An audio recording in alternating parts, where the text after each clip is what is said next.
We're going to check in with Nicholas Kwolek. Nicholas. Well, joining me right now is the chair of the Democratic Nonpartisan League, Patrick Hart. Patrick, thanks so much for taking the time to speak with me. I appreciate the opportunity. Well, here it is. It's election day. I guess first, when I say that, I mean, what goes through your head?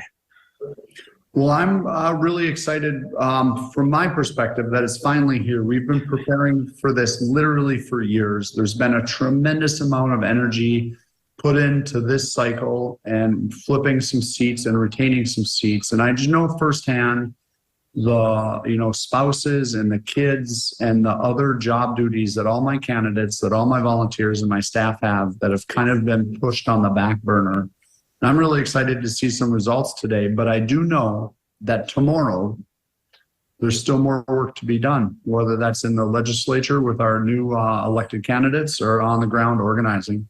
But I'm excited to be here, and I'm excited to open some eyes with our election results tonight. Sure. Now, you've got several high-profile races on the ballot, not the least of which is trying to unseat incumbent Senator John Hoeven. Your party's candidate is Katrina Christensen. You've also there's Jeffrey Powell for Secretary of State, Tim Lamb for Attorney General, Fintan Dooley for Agriculture Commissioner, and then Trygve Hammer and Melanie Moniz are vying for Public Service Commissioner. What's been the strategy for conveying the party's platform to more North Dakotans? Well, the thing that I've been saying all election cycle is that it's simple. If you're not happy with the way your government's working, you have to vote for someone new. Mm-hmm. And we're looking at our qualified, competent electors, and I think that they're going to really see that, hey, what's happening in North Dakota isn't right. The Republicans do have a supermajority in the House and the Senate, and they control the entire Capitol Tower. And I think they are going to see something different. For days and weeks and months, we've been seeing articles about, Drew Wrigley and, all kinds of problems that office has had. But we've also been seeing on the national stage, Herschel Walker paying for an abortion and rallying against it. We're seeing, the riots on the Capitol steps. I think people are really excited for a change. And I really know that our candidates are capable of delivering on that. If there are no close calls, per se, when the votes are in tonight, win or lose, what is the next step? Is it more campaigning?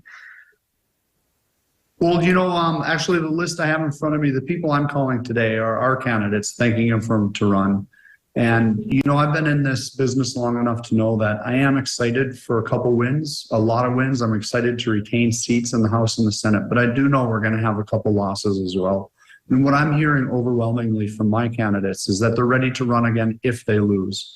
But I don't think that's going to be the case. And like I said, I'm really excited to show some people that, we are a party that, has some clout here in North Dakota. And you mentioned it a little bit before, but what are some of the other plans going forward tomorrow? Well, tomorrow's Wednesday. And, Tuesday's election, and Tuesday comes, but Tuesday also goes. We do have a lot of work, like I said, organizing within, keeping our districts going strong. We also have a lot of work to do in Bismarck. So freshman orientation, if you will, is next Monday at the Capitol, and I hope to see a lot of my candidates there. Okay.